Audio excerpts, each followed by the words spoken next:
The exercise that we're going to start on today is the supinated curls. As you can tell, I'm just using the 30-pound weights right here. What I'm doing is I come up, I twist it back down, and then I go down. Okay. So what he's doing here is basically a hammer curl, right? Hammer position is like this, right? As opposed to palm up. And when we do a hammer, you involve this muscle more. It's called the radiobrachialis. If I were to turn my palm further over, as in a reverse curl, this radiobrachialis would work even more, right? Which means that a bigger percentage of the weight that I'm curling is going here and a lesser percentage is going here, right? When I rotate my hand up, then you get more of the bicep involved, okay? So, and less of the forearm involved. So what he's doing here is he's coming up into a hammer style, involving his radiobrachialis, and then at the very top of the movement, he's supinating his wrist and contracting his bicep more. Now the question is that good? Is that bad? Or is that neither? Okay? And the answer is neither. It's neither good nor bad. We tend to think that when that bicep turns into that ball position, that somehow that is going to make that bicep develop better. It doesn't. It just means that that bicep has gotten into its position of contraction. He would be better, in my opinion, from a bicep development standpoint, doing all of his reps palms up. Then he's getting 100% bicep on all of his movement, and he's not diluting it by involving his radiobrachialis. Now, a guy like this, Josh, is so blessed from a genetic standpoint. He literally can grow his biceps with a cup of coffee. He can go,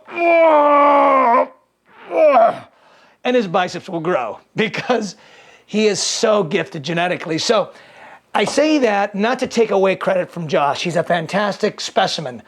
But I do want to say that don't be tempted into thinking that this is a magical exercise because you've never seen it done before and you've never seen anyone with arms like that before, and therefore one equals the other. It doesn't happen that way. He's doing an exercise that involves the bicep, probably about 75% on the way up, 25% forearm. And then when he gets to the top, he disengages his forearm. He fully activates that bicep 100%, but he would have gotten that same benefit if he would just gone straight up. So it's entertaining to watch. He's got fabulous arms. It's an interesting exercise. I don't want to discourage people from experimenting. I encourage you to experiment with this and see what you think of it. You know, at the top of the game here, we're really sort of splitting hairs because all of this is contributing to development.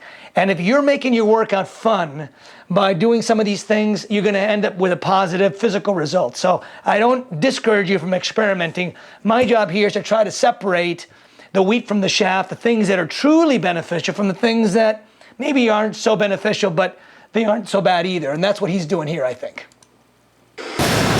Hammer, twist, and back down.